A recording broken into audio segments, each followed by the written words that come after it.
नमस्कार, मैं शिवांगी चंद्रवंशी। स्वागत है आप सभी का न्यूज जंगल में। इजराइल और फिलिस्तीन के बीच संघर्ष की स्थिति और गंभीर होती जा रही है, जहां फिलिस्तीन में छिपा आतंकी संगठन हमास लगातार इजराइल पर हमले कर रहा है। वहीं इजराइल भी गाजा पट्टी पर जबरदस्त रॉकेट बरसा रहा है। बीते कुछ दिनों में संघर्ष के चलते जहां फिलिस्तीन में करीब 150 लोग जान गंवा चुके हैं, वहीं इजराइल में भी दर्जन भर जानें गई हैं। 15 मई को इजराइल और हमास के बीच चल रहे युद्ध का 7वां दिन था।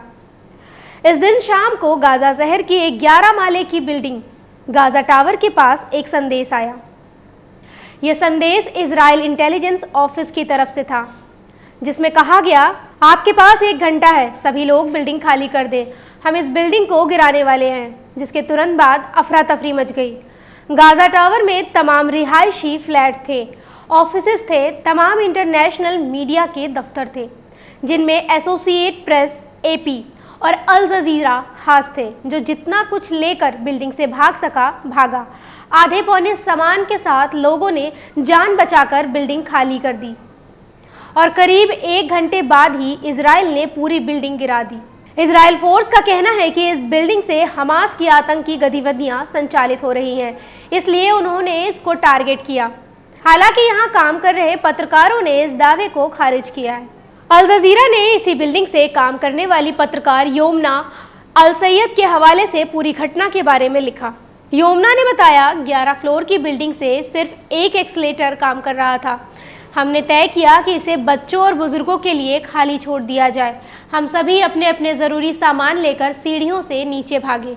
हालांकि योमना और इस बिल्डिंग में एपी के लिए काम करने वाले अल कहलोत का कहना है कि वे करीब 10-10 साल से बिल्डिंग में काम कर रहे हैं, लेकिन कुछ संदिग्ध नहीं दिखा। शनिवार को ही इजराइल ने गाजा के एक रिफ्यूजी कैंप पर भी एयर स्ट्राइक की, जिसमें 10 फिलिस्तीनियों के मारे जाने की खबर है।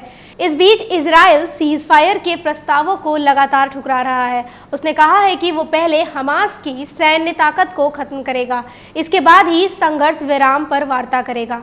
इजराइल के प्रधानमंत्री बेंजामिन नेतन्याहू ने शनिवार को फिर दोहराया, देश फिलहाल हमले रोकने के बारे में नहीं सोच रहा है। खबरों के मुताबिक इजरायली बमबारी में हमास के अंडरग्राउंड सुरंग नेटवर्क का कई किलोमीटर लंबा हिस्सा नष्ट हो चुका है। इजराइल की बमबारी में अब तक 150 फिलिस्तीनी मारे जा चुके हैं। सैकड़ों फिलिस्तीनियों ने बमबारी से बचने के लिए यूएन द्वारा संचालित स्कूलों में शरण ले ली है। वहीं हमास ने हमले से भी इजराइल में 10 लोगों की जान चली गई है।